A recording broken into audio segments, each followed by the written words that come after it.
বেশিরভাগ সময় এভাবেই কান্না করে 7 বছর বয়সী নাফিজ। অর্থ সংকটে পূর্ণ চিকিৎসা না করিয়েই হাসপাতাল থেকে বাড়িতে নিয়ে আসতে বাধ্য হয়েছেন অসহায় বাবা মা। এখন অর্থাভাবে চিকিৎসা বন্ধ থাকায় দিন দিন শীর্ণ হয়ে যাচ্ছে নাফিজের হাত পা।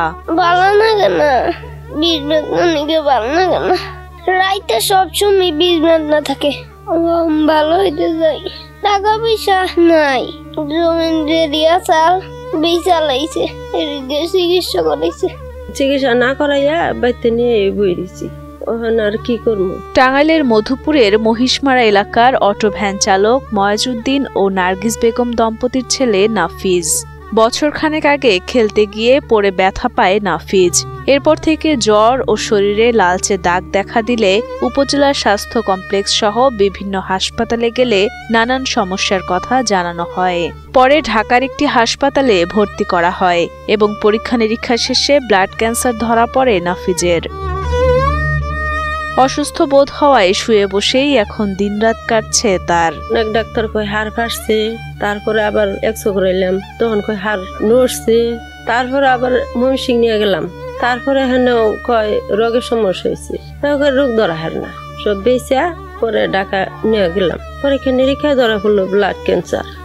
দিন দিন শরীরের অবস্থা একটু বেশি বেশি হইতেছে, এই যে ফুলে ঠ্যাং, একবার হাত ফুলে একবার পা ফুলে, এই বিষ বেদনা, সারা রাত যে ঘুম পারা হয় না, সারা রাত তুলে বহার নাগে আবার হওয়ার নাগে, এই অবস্থায়। ব্লাড ক্যান্সারে আক্রান্ত ছেলেকে বাঁচাতে অটো ভ্যান চালক বাবা শেষ করেছেন জমি জমাও, এমনকি ঋণে জর্জরিত তিনি। এখন অর্থাভাবে থেমে আছে নাফিজের চিকিৎসা। তাকে সুস্থ করতে প্রয়োজন 7 থেকে 8 লাখ টাকা। ব্যয়বহুল এই অর্থ জোগাড়ের সামর্থ্য নেই অসহায় পরিবারটির। টাকা পয়সা যা চাল সব করে ফেলাইছি, তারপর আমার বাড়ি ভিড়ে যা চাল সব বিক্রি করে ফেলাইছি, তাও আমার ছেলেরে চিকিৎসা করাতে পারতেছি না। কারণ আপনাদের কাছে হাত বাড়াইতেছে, আপনারা এখন যা দেন আমার ছেলের জন্য আমার তাই সন্তুষ্ট। সুস্থ হয়ে স্বাভাবিক জীবনে ফিরবে নাফিজ, এমনটাই প্রত্যাশা স্থানীয়দের। সরকার সহ সমাজের বিত্তবানদের কাছে সাহায্যের অনুরোধ জানান তারা।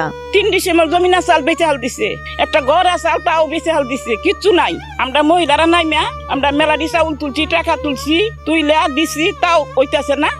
অনেক 10 জনের কাছে আমরা ভিক্ষা চাইতেছি।